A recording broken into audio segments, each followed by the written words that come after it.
दोस्तों जय हिंद। तो एक बार आपका फिर स्वागत है अकेडमी यूट्यूब चैनल पे।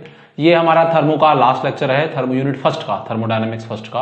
अब तक हमने बहुत सारी बातें कर ली हैं। आप लास्ट लेक्चरों को देखिएगा और अच्छे से यूनिट को पढ़िएगा। इसमें हम बात कर रहे हैं बॉन्ड एनर्जी क्या होती है, मतलब एंथैल्पी में चेंज में ही आती है। जैसे हमने कल बात की थी दहन ऊष्मा क्या होती है, संभवन ऊष्मा क्या होती है, इसी प्रकार ये बॉन्ड एनर्जी या बंद ऊर्जा या बंद वियोजन ऊर्जा क्या होती है, इसको कैसे कैलकुलेट करते हैं एंथैल्पी चेंज के रिस्पेक्ट में। सबसे पहले दिख रही है वैसे किसी बंद को तोड़ने के लिए आवश्यक ऊर्जा बॉन्ड एनर्जी कहलाती है। हम लोगों ने फर्स्ट ईयर में भी 11th 12th में भी हम जनरल डेफिनेशन बात करें तो यही होती है। एक्चुअल में बॉन्ड एनर्जी क्या है कि कोई कंपाउंड है, उसमें जितने सारे बॉन्ड है उनको तोड़ने के लिए जो आवश्यक ऊर्जा होती है वो क्या कहलाती है, बंद ऊर्जा कहलाती है। बंद ऊर्जा को अगर हम यहाँ डेफिनेट करें कि यहाँ कैसे डिफाइन करें, मतलब डेफिनेशन एग्जैक्ट डेफिनेशन क्या है, तो हमने लिखा हुआ है कि किसी यौगिक के एक मोल को उसके अवयवी परमाणु में तोड़ने के लिए आवश्यक ऊर्जा क्या कहलाती है, बंद ऊर्जा। तथा ऊर्जा में यह परिवर्तन ही क्या कहलाता है, बंद ऊर्जा परिवर्तन या बॉन्ड एंथैल्पी चेंज। बंद एंथैल्पी परिवर्तन भी बोल सकते हैं, हिंदी इंग्लिश कोई बड़ी बात नहीं है, बंद एंथैल्पी परिवर्तन भी बोल सकते हैं। ठीक है, बॉन्ड एनर्जी क्या होती है डेफिनेशन ऐसे लग सकते हैं। इसको कैलकुलेट कैसे करते हैं कि कोई कंपाउंड हो उसमें बॉन्ड टूट रहे हैं, बन रहे हैं, तो उसको बॉन्ड एनर्जी सब कोई न्यूमेरिकल आया तो उसको कैसे कैलकुलेट करना है कि बॉन्ड एनर्जी परिवर्तन या बॉन्ड एनर्जी चेंज या bond energy bond enthalpy change याद करिए। तो क्या करना है आपको, यहाँ फॉर्मूला भी मैंने लिखा हुआ है। रिएक्टेंट में जितने बॉन्ड होते हैं, आपको एग्जाम उतनी क्वेश्चन देगा, अगर क्वेश्चन नहीं देगा तो आपको जैसे लिखना हो तो रिएक्टेंट में जितने बॉन्ड है वो और प्रोडक्ट में जितने बॉन्ड है वो, उनकी एनर्जी का अंतर ही क्या कहलाता है, बॉन्ड एंथैल्पी चेंज या बॉन्ड एनर्जी चेंज कहलाता है। तब हमने लिखा हुआ है कि डेल्टा एच एंथैल्पी चेंज या बॉन्ड एंथैल्पी चेंज कैसे कैलकुलेट करते हैं, bond energy of reactant minus bond energy of product. आपके समझने के लिए आप यहाँ क्या लिख सकते हैं, रिएक्टेंट का मतलब रिएक्टेंट में प्रेजेंट बॉन्डों की एनर्जी, जितने रिएक्टेंट में जितने प्रकार के बॉन्ड है उनकी एनर्जी, और प्रोडक्ट में जितने प्रकार के बॉन्ड है उनकी एनर्जी का अंतर ही क्या कहलाता है, बॉन्ड एनर्जी चेंज या क्या कहलाता है, बॉन्ड एंथैल्पी या बंद एंथैल्पी परिवर्तन कहलाता है। जैसे मैंने एक एग्जांपल लिया यहाँ पे, ये मैंने एल्काइन ली, इसके भी क्या कराया मैंने 2s2 के साथ, तो 2 हाइड्रोजन जुड़ेंगे तो एक पाई बॉन्ड टूटेगा, 2 हाइड्रोजन जुड़ जाएंगे, दूसरा पाई बॉन्ड टूटेगा तो 2 हाइड्रोजन और जुड़ जाएंगे, तो कितने हाइड्रोजन जुड़ जाएंगे, 4 जुड़ जाएंगे, तो इस पे भी CH3 हो जाएगा और ये भी CH3 हो जाएगा। ठीक है, आपसे पूछा था इसकी बॉन्ड एंथैल्पी चेंज याद करिए कि इसमें जो ये रिएक्शन हुई, जो ये जुड़े बॉन्ड टूटे बने, तो पूरा बंद ऊर्जा में क्या परिवर्तन हुआ, निकालने का तरीका क्या है, रिएक्टेंट में जितने बॉन्ड है वो उनकी बॉन्ड एनर्जी और प्रोडक्ट में जितने बॉन्ड है वो उनकी एनर्जी। अभी हम न्यूमेरिकल भी करेंगे इस पे बेस्ड है। जैसे इसकी निकालनी होती तो क्या करना होता, रिएक्टेंट में जितने प्रकार के बॉन्ड है उनकी एनर्जियों का योग और प्रोडक्ट में जितने प्रकार के बॉन्ड है उनकी एनर्जियों का योग का अंतर ही क्या कहलाएगा, बॉन्ड एनर्जी चेंज या बॉन्ड एंथैल्पी चेंज, जिसको हम डेल्टा एच से डिनोट कर रहे हैं। इसमें कितने प्रकार के बॉन्ड है, एक तो C ट्रिपल बॉन्ड C है और कितने CH बॉन्ड है, 2। तो एक तो एक C ट्रिपल बॉन्ड C था तो 1 से मल्टीप्लाई कर दिया। अगर जैसे हम अभी न्यूमेरिकल करेंगे तो वैल्यू आएगी, यहाँ पे वैल्यू रख देंगे। कितने CH बॉन्ड है रिएक्टेंट में, 2, तो कितने से मल्टीप्लाई कर दिया, CH को 2 से मल्टीप्लाई कर दिया। H2 बॉन्ड कितने, हाइड्रोजन H2 का मतलब हाइड्रोजन सिंगल बॉन्ड हाइड्रोजन कितने हैं, 2, इसीलिए HH बॉन्ड को कितने से मल्टीप्लाई कर दिया, 2 से। तो रिएक्टेंट में जितने बॉन्ड है उनकी एनर्जी, बॉन्ड है जैसे एनर्जी होती तो एनर्जी लिखते थे, अभी तो हम जनरल एग्जांपल देख रहे हैं। इसी प्रकार प्रोडक्ट में कितने प्रकार के बॉन्ड है, 2 प्रकार के, एक तो CH प्रकार का बॉन्ड है और एक CC प्रकार का। CH प्रकार के बॉन्ड कितने हैं, 6 है ना, CH CH CH CH CH और CH, इसीलिए 6 को इतने से मल्टीप्लाई कर दिया CS से। और CC बॉन्ड कितना है, C सिंगल बॉन्ड C 1 है, तो इसको 1 से मल्टीप्लाई कर दिया। ठीक है, अर्थात जितने रिएक्टेंट में जितने प्रकार के बॉन्ड प्रेजेंट है उनको एनर्जी चाहिए होगी उनके लिए, तो टूटेंगे या बनेंगे, उनके एनर्जियों का योग और प्रोडक्ट में जितने प्रकार के बॉन्ड है उनकी एनर्जियों का योग ही क्या कहलाता है, बॉन्ड एंथैल्पी चेंज या क्या कहलाता है, बॉन्ड एनर्जी चेंज कहलाता है। आपसे कोई वाइवा में पूछे कि बॉन्ड एनर्जी क्या होती है, तो किसी कंपाउंड में जितने प्रकार के बॉन्ड है उनको तोड़ने के लिए आवश्यक ऊर्जा क्या कहलाती है, बंद ऊर्जा या बंद वियोजन ऊर्जा, बॉन्ड डिसोसिएशन एनर्जी कहलाती है। इसको लिख लें फिर अपन न्यूमेरिकल करते हैं। आपके लिए क्वेश्चन दिया हुआ है और आपसे पूछा जा रहा है कैलकुलेट बॉन्ड एनर्जी चेंज या enthalpy change for this reaction. Reaction दे रखी है और ये गिवन ये वैल्यू दे रखी है इनकी, इस बॉन्ड की बॉन्ड एनर्जी है, इस बॉन्ड की ये, इस बॉन्ड की ये है। इनको बाद में देखना है, पहले आप रिएक्शन को देखो कैसे बॉन्ड एनर्जी चेंज या एंथैल्पी चेंज का कैलकुलेट करते हैं बॉन्ड एनर्जी के रेस्पेक्ट में। हमको पता है कि बॉन्ड एनर्जी के रेस्पेक्ट में बॉन्ड एंथैल्पी चेंज या बॉन्ड एनर्जी चेंज का क्या तरीका है, रिएक्टेंट माइनस प्रोडक्ट। रिएक्टेंट में जितने बॉन्ड है उनकी एनर्जी और प्रोडक्ट में जितने बॉन्ड है उनकी एनर्जी। ठीक है, रिएक्टेंट में देखो किस प्रकार के बॉन्ड है, पहले बॉन्डों को लिखो। समेशन का मतलब रिएक्टेंट में जितने बॉन्ड है उनकी बॉन्ड एनर्जियों का योग। रिएक्टेंट में एक तो आपको दिख रहा होगा CC bond, C double bond C कितना दिख रहा होगा, 1, तो उससे कितने को मल्टीप्लाई कर देंगे, 1 से। अभी उनकी वैल्यू भी रखेंगे। ठीक है, C double bond C plus reactant में और आपको क्या दिख रहा है, CH बॉन्ड दिख रहे हैं क्या रिएक्टेंट की साइड, 1 CH 2 CH 3 CH और 4 CH, इसलिए CH बॉन्ड की जो बॉन्ड एनर्जी उसको कितने से मल्टीप्लाई कर देंगे, 4 से। कोई HH बॉन्ड भी दिख रहा है क्या, एक HH बॉन्ड दिख रहा है क्योंकि H2 लिखा हुआ है। ठीक है, तो एक HH बॉन्ड की बॉन्ड एनर्जी, ठीक है, इसीलिए 1 से मल्टीप्लाई किया। ये तो रिएक्टेंट की साइड हो गए, रिएक्टेंट माइनस प्रोडक्ट ही होती है, माइनस प्रोडक्ट की साइड देखो कितने बॉन्ड है, 6 बॉन्ड तो सी एस दिख रहे हैं क्या प्रोडक्ट की साइड, दिख रहे हैं 6 बॉन्ड तो सी एस है, प्लस क्या एक बॉन्ड किस प्रकार का है, सी सिंगल बॉन्ड सी, ये दे रखा है। ठीक है, इनकी वैल्यू दे रखी है क्या, देखो दे रखी है, सी डबल बॉन्ड सी की दे रखी है, सी सिंगल बॉन्ड सी की दे रखी है, सी एच की दे रखी है और एच एच की देख रही है। इतने ही प्रकार के इसमें बॉन्ड है, उनकी संख्या जितनी है वो देख ली हम लोगों ने, कि इलेक्ट्रॉन में जितने बॉन्ड है उनकी बॉन्ड एनर्जी और प्रोडक्ट में जितने बॉन्ड है उनकी एनर्जी। ठीक है, चलो समेशन मतलब रिएक्टेंट में बॉन्ड एनर्जी का योग, सी डबल बॉन्ड सी की बॉन्ड एनर्जी कितनी दे रखी है 606, तो एक को कितने से मल्टीप्लाई कर देंगे 606.68 से। ठीक है, प्लस सी एच बॉन्ड की बॉन्ड एनर्जी कितनी दे रखी है 410.87। ठीक है, कितने से मल्टीप्लाई कर देंगे 4 से, क्योंकि 4 सी एच बॉन्ड है रिएक्टेंट की साइड, इसीलिए 4 मल्टीप्लाइड बाई 410.87 प्लस, और रिएक्टेंट की साइड कौन से बॉन्ड है, एच एच बॉन्ड और है, एच एच बॉन्ड की बॉन्ड एनर्जी कितनी दे रखी है 431, एक है इसीलिए एक से मल्टीप्लाई कर देंगे 431.79। ठीक है, ये तो रिएक्टेंट की साइड की बॉन्ड एनर्जी हो गई, माइनस प्रोडक्ट की साइड कौन कौन से बॉन्ड है, 6 तो सी एच बॉन्ड है, सी एच बॉन्ड की बॉन्ड एनर्जी कितनी दे रखी है 410, और कितने हैं 6, इसीलिए 6 से मल्टीप्लाई कर दो 410.87। ठीक है, 410.87 और देखो और क्या प्रोडक्ट है, और एक सी सी बॉन्ड है, और सी सिंगल बॉन्ड सी की बॉन्ड एनर्जी कितनी दे रखी है, सी डबल बॉन्ड सी की तो रिएक्टेंट की साइड थी तो लिख दी, C single bond C product की साइड है और कितना है एक है, ये है ना सी सिंगल बॉन्ड सी, तो एक को कितने से मल्टीप्लाई कर देंगे, सी डबल बॉन्ड सी की कितनी दे रखी है सिंगल बॉन्ड की 336.81 दे रखी है। ठीक है, सब किलो जूल पर मोल में है ये, इसको कैलकुलेट करो कितना आएगी, चलो मैं करता हूँ फोन से, एक सेकेंड करिएगा आप भी।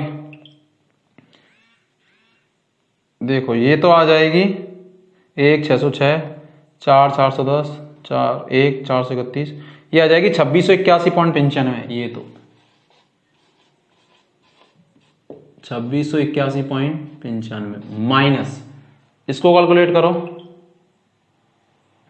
336 इंटू 1 6 इंटू 410, ये आ जाएगी 2802.03, 2802.03, जितना आंसर आ जाएगा उसको लिख दो, निकाल दो आंसर भी, 120 के आसपास आ जाएगा, 120 के आसपास 120.08। ठीक है, इस तरीके से होता है, नेगेटिव में आएगी क्योंकि वैल्यू ज्यादा है तो नेगेटिव में लिख दो, ये एंथैल्पी चेंज इसका आंसर आ गया। ठीक है, कैसा भी आया क्या करना है, रिएक्टेंट के साथ जितने बॉन्ड है उनकी बॉन्ड एनर्जी आपको क्वेश्चन में देगा, लेकिन जब आप एग्जाम देंगे या थ्योरेटिकल एग्जाम देंगे बीएससी सेकंड ईयर में तो आपसे पूछे बॉन्ड एनर्जी क्या है, इसको समझाइए, और अनुप्रयोग टाइप में पूछ लेता है तो ये पूरा लिखना है, ये क्वेश्चन भी लिख देना है वहां पे, और वो जो हमने पहले लिखा बॉन्ड एनर्जी, वो जो हमने लिखा हुआ है बॉन्ड एनर्जी उसको भी लिख देना है, पूरा लिख देना है। 2.5 नंबर का क्वेश्चन आएगा, तो आप यूनिवर्सिटी में जब सेकंड ईयर का एग्जाम देते हैं तो ये भी एग्जाम्पल भी बता देना कि ऐसे निकालते हैं, देखो वैल्यू याद रह जाए तो ठीक है, नहीं आगे पीछे भी कर देना कोई दिक्कत नहीं, लेकिन एग्जाम्पल आप लिख दोगे तो बढ़िया रहेगा, उससे निकालते कैसे, रिएक्टेंट में जितने बॉन्ड है वो और प्रोडक्ट में जितने बॉन्ड है वो, उनकी एनर्जियों का जो अंतर होता है, वो प्रोडक्ट में जितने बॉन्ड है और उनकी संख्या जितने प्रकार के हैं उनकी संख्या, उसकी बॉन्ड एनर्जी को कितने से मल्टीप्लाई कर, जैसे सी एच बॉन्ड 4 थे तो सी एच बॉन्ड की बॉन्ड एनर्जी को 4 से मल्टीप्लाई किया हमने, 4 से सी एच बॉन्ड की बॉन्ड एनर्जी को। ठीक है, ऐसे निकालते हैं। ठीक, इसको लिख लेते हैं दोस्तों, उदासीनीकरण ऊष्मा क्या होती है, हीट ऑफ न्यूट्रलाइजेशन क्या होती है, नाम से पता चल रहा है किसी चीज को न्यूट्रल करना है और उस दौरान जो एनर्जी रिलीज हो रही है वो क्या कहलाती है, हीट ऑफ न्यूट्रलाइजेशन कहलाती है। जब एसिड और बेस आपस में रिएक्ट करते हैं तो क्या बनता है, सॉल्ट प्लस वाटर बनता है, तो जब एसिड और बेस आपस में रिएक्ट करेंगे तो वो सॉल्ट और प्लस क्या बनाएंगे, वाटर बनाएंगे, तो वो जो एसिड और बेस आपस में क्या हो जाएंगे, न्यूट्रलाइज हो जाएंगे, तो जब उनका जो वो अट्रैक्शन होगा, जब उन्हें बॉन्ड टूटेंगे या बनेंगे, अम्ल और क्षार जब अभिक्रिया करेंगे तो उस दौरान जो एनर्जी रिलीज होगी वो क्या कहलाती है, उदासीनीकरण ऊष्मा कहलाती है, कि एसिड और बेस को उसने क्या कर दिया, न्यूट्रल करा दिया, एक तो सॉल्ट बना दिया और एक क्या बना दिया, वाटर बना दिया। कभी भी जब अम्ल क्षार अभिक्रिया करते हैं तो क्या बनते हैं, लवण प्लस जल बनते हैं, तो उस दौरान जो एनर्जी रिलीज होती है वो क्या कहलाती है, उदासीनीकरण ऊष्मा या हीट ऑफ न्यूट्रलाइजेशन कहलाती है। ठीक है, हम लोगों ने लिखा हुआ है कि जब अम्ल और क्षार आपस में अभिक्रिया करते हैं तो उसे उदासीनीकरण ऊष्मा कहते हैं, और उस दौरान जो ऊष्मा उत्पन्न होती है उसे क्या कहते हैं, उदासीनीकरण ऊष्मा। अगर हम एग्जैक्ट डेफिनेशन देना चाहें तो डेफिनेशन लिख सकते हैं कि जब 1 ग्राम तुल्यांक अम्ल तथा जब 1 ग्राम तुल्यांक क्षार आपस में अभिक्रिया करते हैं तो उस दौरान जो मुक्त ऊष्मा होती है वो क्या कहलाती है, उदासीनीकरण ऊष्मा कहलाती है। ठीक है, स्ट्रॉन्ग एसिड और स्ट्रॉन्ग बेस के लिए प्रैक्टिकल वैल्यू है, स्ट्रॉन्ग एसिड और स्ट्रॉन्ग बेस के लिए इसका मान होता है -13.7 किलो कैलोरी पर मोल। ठीक है, किसके लिए है ये, स्ट्रॉन्ग एसिड और स्ट्रॉन्ग बेस के लिए, या इसको जूल में लिखेंगे तो एक कैलोरी बराबर 4.2 जूल होते हैं, तो ये कितना आ जाएगा -57.2 किलो जूल पर मोल आ जाएगा। ठीक है, ये एनर्जी कैसे रिलीज होती है उसको हम एक एग्जांपल से भी देख सकते हैं। जैसे मैं HCl की विक्रिया कर रहा हूं NaOH के साथ, तो HCl भी प्रबल अम्ल है, और प्रबल अम्ल वो होते हैं जो पूर्णतः क्या हो जाते हैं, डिसॉल्व हो जाते हैं, डिसोसिएट हो जाते हैं, जो वियोजित हो जाते हैं, वो प्रबल अम्ल या प्रबल क्षार कहलाते हैं, चाहे तो प्रबल अम्ल हो चाहे वो प्रबल क्षार हो। तो ये एनर्जी एक्चुअली रिलीज क्यों हुई जब एसिड बेस की विक्रिया कराई। स्ट्रॉन्ग एसिड और स्ट्रॉन्ग बेस के लिए इसका मान इतना होता है, दिमाग में रखें थोड़ा सा, ठीक है, किलो कैलोरी में भी और किलो जूल में भी। प्रतियोगी परीक्षाओं में यहाँ से क्वेश्चन आ जाता है। ठीक है, कैसे आएगा मैं और बता दूंगा। HCl NaOH से रिएक्ट करेगा, देख तो क्या बना देगा, ये तो NaOH तो क्या होगा Na+ और OH माइनस, H+ और Cl माइनस। तो स्ट्रॉन्ग एसिड और स्ट्रॉन्ग बेस वही होते हैं, प्रबल अम्ल और प्रबल क्षार, जो एकदम कंप्लीट क्या हो जाते हैं, डिसोसिएट हो जाते हैं। ठीक है, तो Na तो सिलेक्ट कर लेगा Cl के साथ, तो क्या बना लेगा, NaCl सॉल्ट बना लेगा और रॉक सॉल्ट बना लेगा, और H और OH मिलकर क्या बना लेंगे, H2O बना लेंगे। लेकिन एक्चुअल में ये क्या हुआ होगा, मतलब इसको हम खोल के देखेंगे वास्तव में, क्योंकि एनर्जी तो वहीं रिलीज होती है जहां क्या होता है, अट्रैक्शन होता है, वहीं एनर्जी रिलीज होती है। तो इसमें एक्चुअल में हुआ क्या, क्यों इसको उदासीनीकरण ऊष्मा बोला। H+ और Cl माइनस पूर्ण वियोजित हो जाएगा, रख सकते हैं H+ और Cl माइनस कंप्लीट डिसॉल्व हो जाते हैं, क्योंकि स्ट्रॉन्ग एसिड है। स्ट्रॉन्ग बेस Na+ और OH में टूट जाएगा, NaCl सॉल्ट के सूत्र में पाया जाएगा Na+ और Cl माइनस, और वाटर तो न्यूट्रल फॉर्म में होता है H2O। ठीक है, इसका मतलब यहां से क्या होगा, Cl से तो Cl कट जाएगा और Na से Na कट जाएगा, क्या बचेगा, इस तरफ H और OH, और इस तरफ कौन बचेगा, H2O। इट मींस धनायन और ऋणायन मिलके किस में चेंज हो रहे हैं, उदासीन मॉलिक्यूल में क्या हो रहे हैं, चेंज हो रहे हैं। और ये H+ धनायन के रूप में और OH- ऋणायन के रूप में, ये दोनों रिएक्ट करके क्या सा मॉलिक्यूल बना रहे हैं, न्यूट्रल मॉलिक्यूल बना रहे हैं। तो इनमें अट्रैक्शन होगा किसी भी प्रकार का, और उस दौरान जो एनर्जी रिलीज होगी वो क्या कहलाएगी, उदासीनीकरण ऊष्मा कहलाती। तभी कह रहे हैं कि उदासीनीकरण ऊष्मा कि आयनों को क्या कर रही है, उदासीन कर रही है। एक्चुअल में स्ट्रॉन्ग एसिड और स्ट्रॉन्ग बेस में जो रिएक्ट होता है, तो एक्चुअल में जल का कौन सा भाग रिएक्ट करता है, एक तो H+ वाला और एक OH, और क्या बन जाता है, H2O। क्योंकि जो प्रबल क्षार होंगे वो तो पूर्ण डिसॉल्व हो जाएंगे, और जो लवण बनेगा वो भी डिसोसिएट हो जाएगा, वियोजित आपस में कट जाएंगे। तो एक्चुअल में कौन रिएक्ट कर रहा है, H+ और OH, और क्या बना रहा है, H2O बना रहा है, तभी उदासीन कर रहा है, तभी इसको क्या बोल रहे हैं, उदासीनीकरण ऊष्मा बोल रहे हैं। ठीक है, अगर कहीं ये उदासीन ऊष्मा का मान केवल किसके लिए होता है, प्रबल अम्ल और प्रबल क्षारों के लिए। अगर कभी भी प्रबल अम्ल या प्रबल क्षारों में से कोई एक दुर्बल आ गया या दोनों ही दुर्बल आ गए, तो उदासीनीकरण ऊष्मा का मान क्या हो जाता है, इसकी तुलना में घट जाता है, ये नहीं रहता, क्योंकि ये मान केवल किसके लिए है, प्रबल अम्लों के लिए और प्रबल क्षारों के लिए। अगर दोनों में से कोई एक दुर्बल आ गया या दोनों ही दुर्बल आ गए,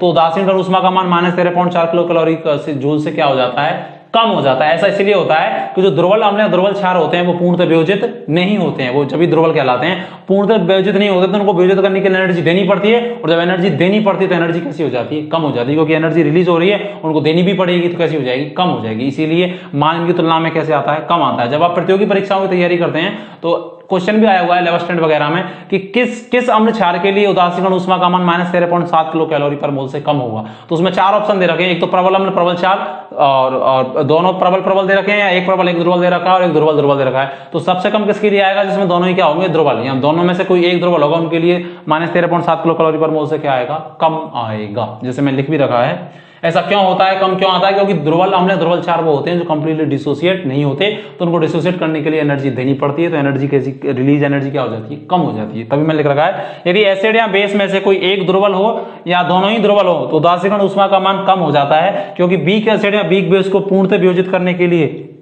वीक बेस या वीक एसिड क्या होते हैं जो पूर्णतः वियोजित नहीं होते, तो उनको वियोजित करने के लिए एनर्जी क्या करनी पड़ती है, देनी पड़ती है। जैसे लिख रहा होता है, यहाँ आपको क्वेश्चन आया होता है प्रतियोगी परीक्षाओं में कि CH3COOH और NaOH रिएक्ट कर रहे हैं, तो एक तो क्या बनेगा CH3COO Na, और एक क्या बनेगा H2O, यही बनेगा, और Na+ और CH3COO- और H+। ये एसिटिक एसिड है, और एसिटिक एसिड एक ऐसा एसिड होता है वीक एसिड। ये NaOH तो कैसा बेस है, स्ट्रॉन्ग बेस है, प्रबल क्षार है, जब ये दुर्बल अम्ल होता है, जितने भी ऑर्गेनिक एसिड होते हैं वो दुर्बल की श्रेणी में आते हैं, फॉर्मिक एसिड को छोड़ के, तो ये दुर्बल है क्योंकि पूर्णतः वियोजित नहीं होता।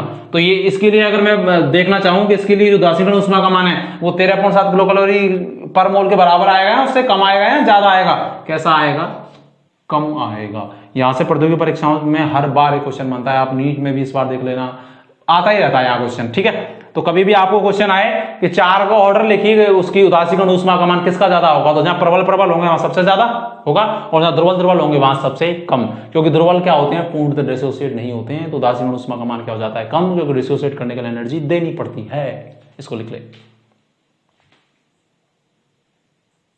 एक चीज और देखें, यहाँ पे ये वर्ड आया है कि ये ग्राम तुल्यांक, आप पूछेंगे सर ये ग्राम तुल्यांक क्या होता है। ठीक है, जैसे मोल होते हैं, मोल क्या होते हैं, वेट बटे मॉलिक्यूलर वेट अगर किसी का निकालते हैं, तो ग्राम तुल्यांक क्या होते हैं। ग्राम तुल्यांक कभी भी किसी का निकालने, ग्राम तुल्यांक को इंग्लिश में बोलते हैं ग्राम इक्विवेलेंट। ठीक है, ग्राम इक्विवेलेंट है ग्राम तुल्यांक। होते क्या है ये किसी का जो वेट दिया हुआ है, गिवन मास जो वेट दिया हुआ है, उसमें अगर तुल्यांकी भार का भाग दे दें, इक्विवेलेंट वेट का भाग देते हैं, तो वो क्या कहलाते हैं? ग्राम तुल्यांक कहलाते हैं। मोल तो क्या होते हैं? किसी का जो भार दिया हुआ है उसमें उसके अणु भार का भाग दे दें तो उससे तो कौन निकलते हैं? मोल निकलते हैं। और किसी का जो वेट दिया हुआ है उसमें तुल्यांकी भार का अगर भाग दे दिया जाए तो वो क्या कहलाता है? ग्राम तुल्यांक कहलाता है। अब आप सोचेंगे सर ये तुल्यांकी भार कैसे निकालें? देखो मैं थोड़ी हिंट दे देता हूं। किसी अम्ल, यहाँ हमारा यहाँ क्या काम करने वाला है हमको? एक तो अम्ल से काम पड़ने वाला है और एक किससे काम पड़ने वाला है? क्षार से काम पड़ने वाला है। इनके लिए तुल्यांकी भार कैसे निकालें? ग्राम तुल्यांक क्या होते हैं? वेट बटे इक्विवेलेंट वेट, दिया गया भार बटे तुल्यांकी भार। तुल्यांकी भार क्या है? अम्ल और क्षारों के रेस्पेक्ट में कि जैसे अम्ल कौन होते हैं? जो H+ आयन देते हैं अम्ल, और जो क्षार कौन है? जो OH- आयन दे रहे हैं। यहाँ पे उदासीन गण में यही बात है। तो अम्लों के लिए तुल्यांकी भार का मान कैसे निकालें? किसी एसिड के लिए अगर तुल्यांकी भार का मान निकालना हो तो क्या करना है? जितना उसका वेट होता है एसिड का बटे दिए गए H+ आयनों की संख्या।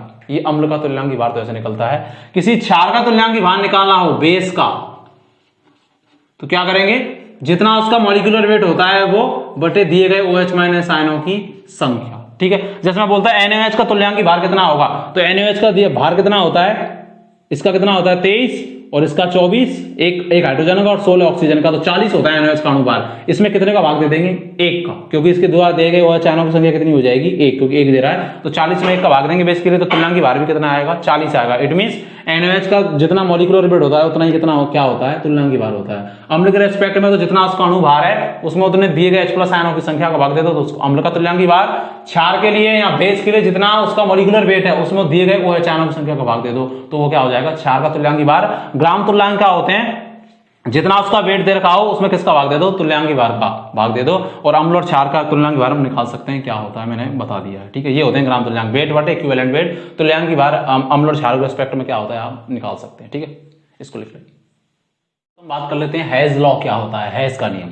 हैज का नियम ये कहता है कि कोई भी अभिक्रिया, चाहे तो वो एनर्जी ले रही हो चाहे वो एनर्जी दे रही हो, उसका मान समान रहता है। चाहे वो जो रिएक्शन है वो एक पद में संपन्न हो चाहे एक से अधिक पदों में संपन्न हो, एनर्जी का जो कैलकुलेशन ओवरऑल एनर्जी आएगी वो सेम ही आएगी। इसको ऐसे समझिए कि मैं मतलब आपको फील कराना चाहूं कि आप किसी लड़की से प्यार करते हैं, ठीक है, आप उसको प्रपोज करने के 2 रास्ते अपनाते हैं। एक तो आप डायरेक्ट उसको बोल देते हैं आई लव यू, एक आप करते हैं आप मुझे अच्छी लगती हैं, बहुत अच्छी लगती हैं, दूसरे रास्ते से जा रहे हैं और अच्छी लगती हैं, लास्ट में जाकर फिर उसको आप बोलते हैं कि आई लव यू।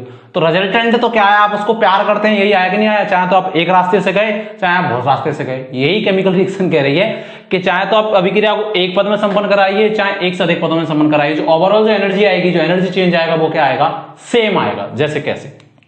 मैं एक एग्जांपल लेता हूं, ठीक है। ये मैंने डेफिनेशन लिखी है कि किसी भी रासायनिक अभिक्रिया में अवशोषित या उत्सर्जित ऊष्मा का मान समान रहता है, चाहे अभिक्रिया एक पद में संपन्न हो चाहे एक से अधिक पदों में संपन्न हो। जैसे मैंने ये कोई एग्जांपल लिखा है, ऐसे ये लिखा मैंने ए से में गया सी, ठीक है, इसके लिए एनर्जी चेंज है वो है डेल्टा एच, ठीक है। एक में गया ए से बी और बी से फिर कहां गया? सी, इसके लिए जो एनर्जी चेंज है वो है डेल्टा H1 और इसके लिए जो एनर्जी चेंज है वो क्या हो जाएगा? Delta H2।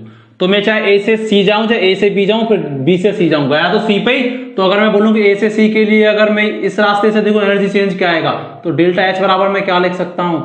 Delta H1 plus delta H2 लिख सकता हूं। कोई दिक्कत वाली बात है? नहीं है। तो चाहे तो यहां से जाओ चाहे यहां से जाओ, एनर्जी चेंज दोनों में क्या आएगा? सेम आएगा। जैसे ऐसे कैसे हुआ, मैं एग्जाम्पल की फॉर्म में लिखूं, ठीक है।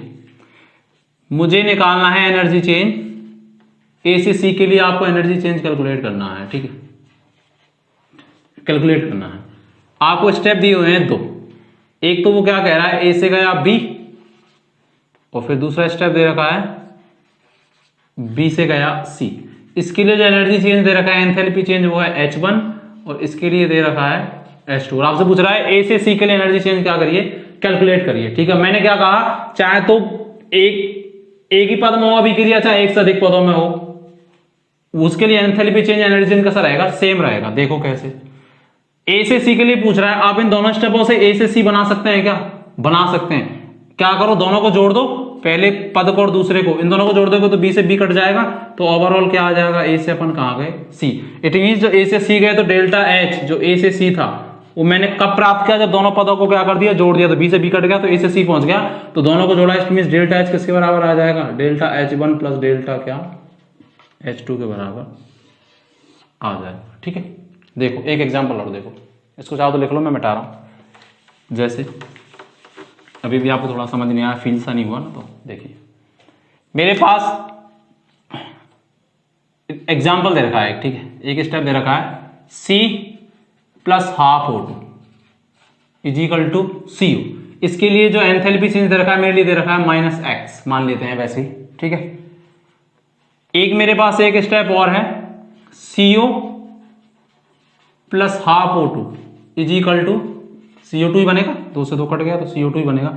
इसके लिए जो एंथैल्पी चेंज एनर्जी चेंज दे रखा है वो मेरे लिए दे रखा है y, और आपसे पूछा जा रहा है C plus O2 is equal to CO2। इसके लिए एंथैल्पी चेंज आप कैलकुलेट करें, ठीक है, कैलकुलेट करें।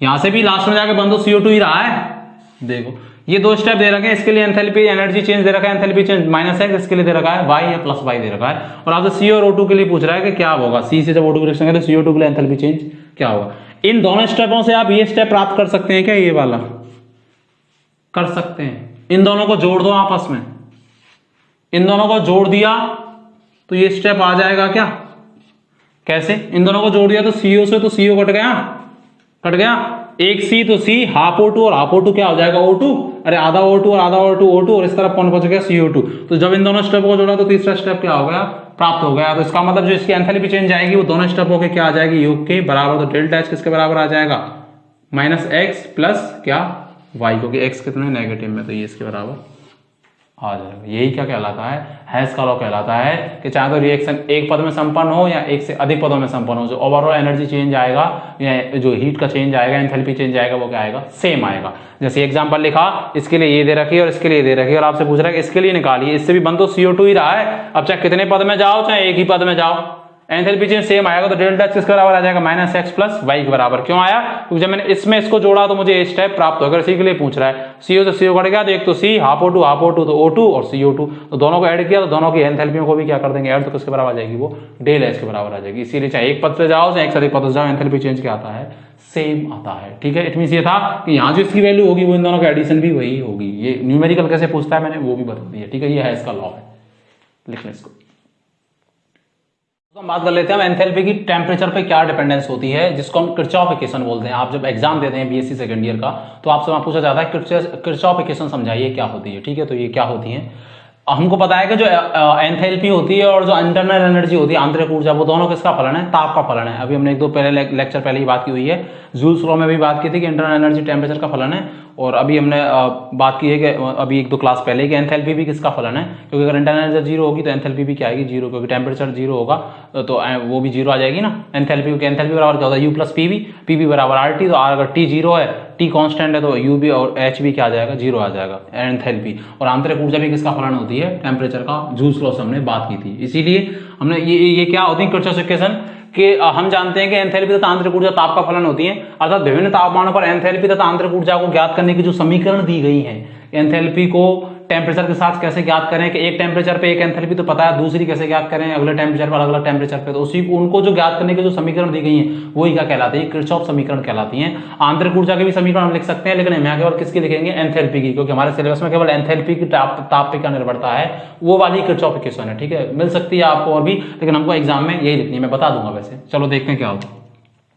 जैसे ये कोई रिएक्शन है, ठीक है, क्या होती है इक्वेशन, ए से गया मैं बी, ठीक है, इसको मैंने डाल दिया, ये कोई रिएक्शन है। इसकी अगर मैं एंथैल्पी चेंज लिखूंगा तो क्या लिखूंगा, एंथैल्पी कैसे निकालते हैं, अंतिम अवस्था की एंथैल्पी माइनस प्रारंभिक अवस्था की एंथैल्पी। अंतिम अवस्था की मतलब HB की एंथैल्पी माइनस HA की एंथैल्पी, ऐसे निकालेंगे डेल H, प्रोडक्ट की माइनस रिएक्टेंट की। इसको डाल दो मैं इक्वेशन नंबर 1। यदि मैं इक्वेशन नंबर 1 को स्थिर दाब पर, क्योंकि स्थिर दाब पर जो ऊष्मा अवशोषित होती है वही क्या कहलाती है, एंथैल्पी। स्थिर दाब पर ताप के सापेक्ष, क्योंकि ताप का फलन है तो उसके सापेक्ष अवकलित कर दूं मैं इसको, ठीक है। इसीलिए ताप के सापेक्ष अवकलित कर रहे हैं क्योंकि ताप का ही फलन है ना। कैसे करते हैं हम जानते हैं, जिसका करते हैं इसका कर रहे हैं तो del H d delta H, जिसके सापेक्ष करते हैं वो नीचे, और जो कांस्टेंट होता है वो यहाँ स्थिर दाब पे। इसको भी करेंगे तो HB del HB upon del T at constant P minus del HA upon del T, T के सापेक्ष कर रहे हैं और पी क्या है, कांस्टेंट है। ठीक है, यहां से आपको जान पा रहे हैं क्या? देखो एक चीज पढ़ी हुई है क्या मैंने, क्यूपी क्या होता है, पढ़ा हुआ है। क्यूपी क्या होता है, स्थिर ताप पर अवशोषित ऊष्मा, ऊष्मा धारिता क्या कहलाती है, एंथैल्पी के बराबर होती है। तो del H upon del T at constant P बराबर क्या लिख सकता हूं मैं, सीपी। अरे स्थिर दाब पर अवशोषित ऊष्मा धारिता एंथैल्पी परिवर्तन के बराबर होती है, मैं पढ़ चुका हूं। सीपी किसके बराबर होती है, एंथैल्पी के बराबर। स्थिर आयतन पर किसके बराबर होती है, सीबी के बराबर, मैं पहले भी बात कर चुका हूं। तो इसकी जगह मैं क्या लिख सकता हूं, सीबी, सीपी, और इसकी जगह में भी क्या लिख सकता हूं मैं, सीपी। इट मीन्स क्या लिख सकता हूं मैं, del H upon del T, क्या लिख सकता हूं, सीपी किसकी, बी की, मतलब बी वाले की तो थी एंथैल्पी में परिवर्तन ताप के सापेक्ष, और सीपी किसका, एक। यहां लिख सकता हूं क्या मैं, डेल सीपी बराबर क्या हो जाएगा, प्रोडक्ट माइनस रिएक्टेंट की ऊष्मा धारिताओं में अंतर। ठीक है, डेल सीपी बराबर तो क्या लिख सकता हूं मैं, del H d del H at constant P क्या, डेल सीपी। डेल सीपी का मतलब सीपी वी की, स्थिर दाब पर ऊष्मा धारिता वी की और ए की, मतलब प्रोडक्ट की ऊष्मा धारिता और रिएक्टेंट की ऊष्मा धारिता का अंतर ही क्या है, डेल सीपी है। ठीक है, इसको मैं टी को इधर पहुंचा दूं, मैं यहां इसको लिख रहा हूं, टी को इधर पहुंचा दूं क्योंकि ये भी स्थिर दाब पे और ये भी स्थिर दाब पे, तो दाब का तो मतलब है नहीं। तो क्या आ जाएगा, डी डेल एच बराबर क्या आ जाएगा, डेल सीपी और क्या आ जाएगा, डी टी। यही आ जाएगा कि नहीं आ जाएगा, यही आ जाएगा। इसको इक्वेशन नंबर डाल दूं मैं 2।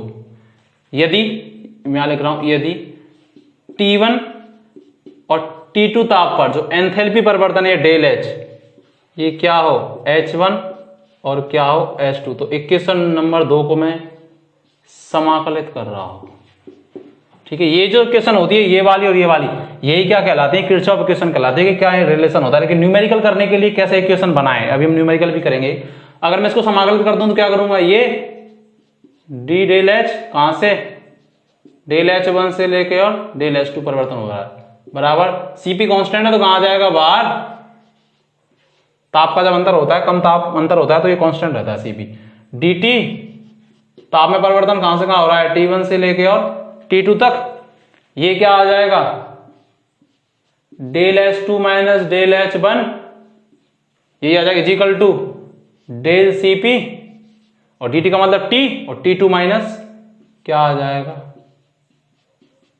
T1 आ जाएगा। ठीक है, ये जो समीकरण है यही क्या कहलाती है, किरचॉफ समीकरण कहलाती है कि एंथैल्पी का टेम्परेचर के सापेक्ष क्या रिलेशन होता है और अलग अलग ताप पर इसको कैसे निकाल सकते हैं। जैसे यहाँ डेल H2 दे रखा है और डेल H1 दे रखा है, और Cp क्या होता है, प्रोडक्ट अपॉन रिएक्टेंट की, del Cp product minus reactant की ऊष्मा धारिताओं का अंतर। ये इक्वेशन कैसे आई हम लोग यहाँ से देख सकते हैं। ठीक है, अगर आपको एक तो टेम्परेचर दे रखा हो और एक एंथैल्पी चेंज, टेम्परेचर दे रखे हो दोनों और एंथैल्पी चेंज एक दे रखा हो तो दूसरे को निकाल सकते हैं, डेल H1 को इधर पहुंचा देंगे, या दोनों ये दे रखे हैं और एक टेम्परेचर दे रखा है तो क्या निकाल सकते हैं, कोई T1 T2 कोई भी टेम्परेचर निकाल सकते हैं। T1 पर तो जो एंथैल्पी परिवर्तन है वो डेल H1, T2 पर है वो डेल H2।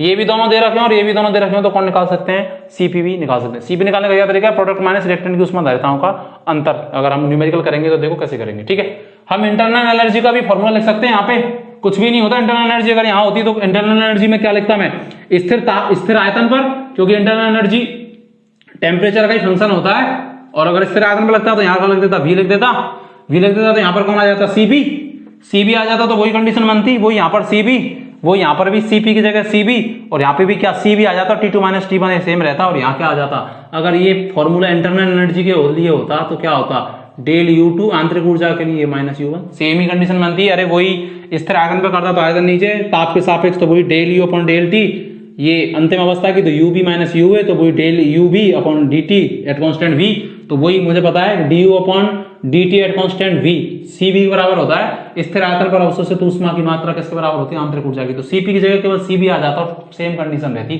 H2 की जगह वो U2 आ जाता और H1 की जगह U1 आ जाता, क्योंकि आंतरिक ऊर्जा को डिनोट करते हैं U से। तो क्या फॉर्मूला बन जाता आंतरिक ऊर्जा के लिए, डेल Cb और वही क्या T2 माइनस T1। ये जो इक्वेशन होती है ये क्या कहलाती है?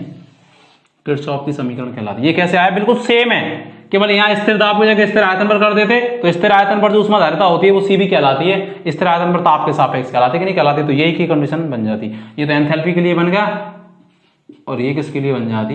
U के लिए, कि टेम्परेचर दे रखा है, CP निकाल सकते हैं, CB भी निकाल सकते हैं, और एक एंथैल्पी दे रखी है और दूसरी पहुंच रही तो हम यहां से निकाल सकते हैं। तभी क्या कह रहे हैं? एंथैल्पी की टेम्परेचर पर निर्भरता, अर्थात हम जानते हैं कि एंथैल्पी और आंतरिक ऊर्जा ताप का फलन होते हैं, तो विभिन्न तापमानों पर एंथैल्पी आंतरिक ऊर्जा को कैसे कैलकुलेट करें? वो जो इक्वेशन दी जाती है वही क्या कहलाती है? किरचॉफ इक्वेशन कहलाती है। और कैसे निकाली जाती है हम लोग निकाल सकते हैं। हमारे में वैसे यही है, लेकिन मैंने ये भी बता दिया है, कभी आपके लिए काम आए, ठीक है। लेकिन इसको फिर अपनी न्यूमेरिकल देखते हैं। क्वेश्चन देख लेते हैं। आपके लिए क्वेश्चन दे रखा है और आपसे पूछा जा रहा है कि एंथैल्पी चेंज ज्ञात करें। क्या दे रखा है? N2 + 3S2 = 2NH3 के लिए एंथैल्पी का मान 27 डिग्री टेम्परेचर पर इतना दे रखा है, और 50 डिग्री टेम्परेचर पर एंथैल्पी की गणना कीजिए। इट मींस T1 पे इतनी दे रखी है डेल्टा H1, और T2 मतलब अधिक टेम्परेचर पे ज्ञात कीजिए यदि स्थिर दाब पर N2, H2 और NH3 की ऊष्माधारिताएं दे रखी, मोलर ऊष्माधारिताएं मतलब जो दे रखी, CP के मान दे रखे हैं, ठीक है।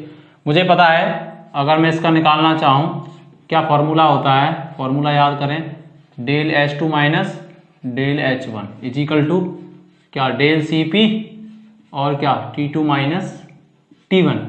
ये मुझे गिवन है क्या? H1 गिवन है, CP में निकाल लूंगा प्रोडक्ट की ऊष्माधारिता, T2 मुझे गिवन है और T1 भी मुझे गिवन है। मुझे कौन ज्ञात करना है?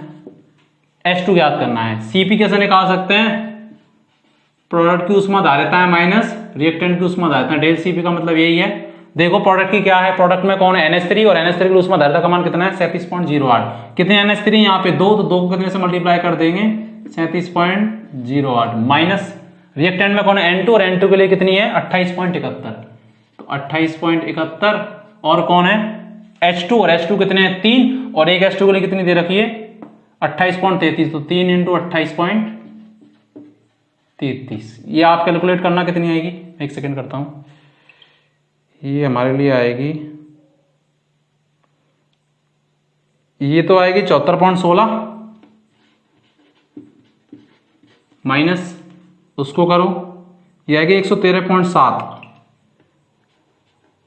113.7, और जब इसको आप कैलकुलेट करेंगे तो ये लगभग आ जाएगी -39.54, -39.54 आ जाएगी, ठीक है।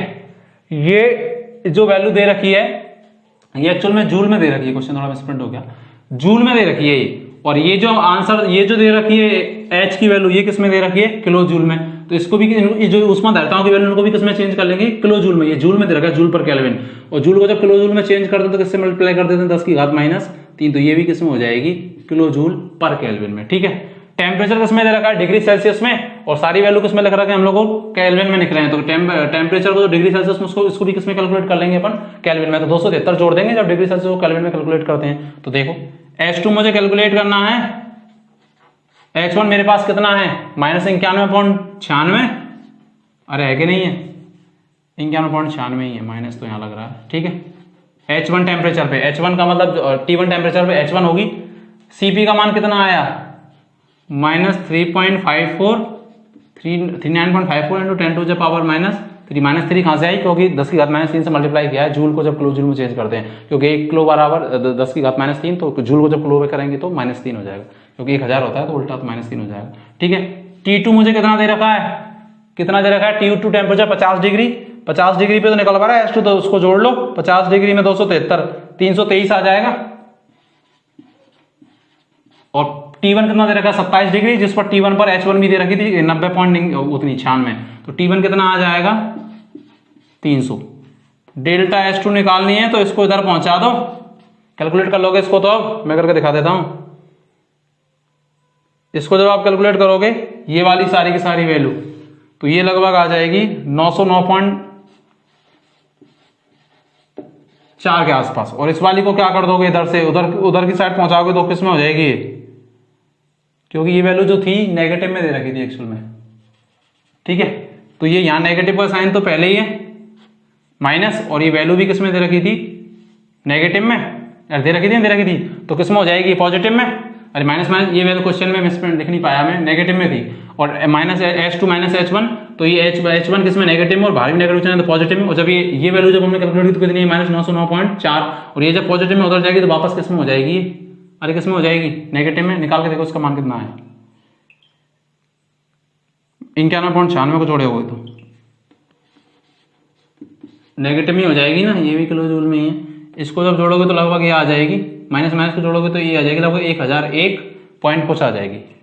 मैं जोड़ के बता देता हूँ, 1001.36, जो माइनस माइनस को जोड़ दें तो माइनस में 1001.26, जो माइनस माइनस को जब मल्टीप्लाई करते हैं तो प्लस में चेंज होता है, जब जोड़ते हैं तो चिन्ह माइनस में रहता है लेकिन वैल्यू जुड़ जाती है। ठीक है, कैसे किया, T1 पे कम टेम्परेचर पे ये दे रखी थी तो इसका मतलब ये H1 होगी, और ये ज्यादा टेम्परेचर पे पूछ रहा है आपसे CP कैसे निकालते हैं, प्रोडक्ट की उसमें धारिता है माइनस रिएक्टेंट की, प्रोडक्ट की साइड NH3 था, NH3 की जितनी दे रखी है 2 मोल निकलो तो 2 से मल्टीप्लाई कर दिया, ये वैल्यू जूल में दे रखी थी, जूल पर केल्विन में, इसीलिए इसको किलो जूल में चेंज करने के लिए किससे मल्टीप्लाई कर दिया 10 की घात -3 से। टेम्परेचर डिग्री सेल्सियस में दे रखे थे और सारी वैल्यू केल्विन में आ रही है, तो टेम्परेचर को भी किसमें कैलकुलेट कर लिया था हम लोगों ने, केल्विन में, और जब डिग्री को केल्विन में चेंज करते हैं 273 से क्या कर देते हैं, जोड़ देते हैं। तो ये H2 पे हमने क्या कर लिया कैलकुलेट, ये दोनों दे रखे थे, H1 दे रखी थी, CP हमने निकाल ली, तो ये ऐसे कैलकुलेट होता है। ठीक है, ये यहाँ तक हमारी फर्स्ट यूनिट कंप्लीट हो चुकी है, इसको अच्छे से पढ़िए, फिर हम सेकंड यूनिट स्टार्ट करेंगे थर्मो, जिसमें अपना फर्स्ट जो टॉपिक होगा वो होगा सेकंड लॉ ऑफ थर्मोडायनेमिक्स। ठीक है, खुश रहिए, जय हिंद।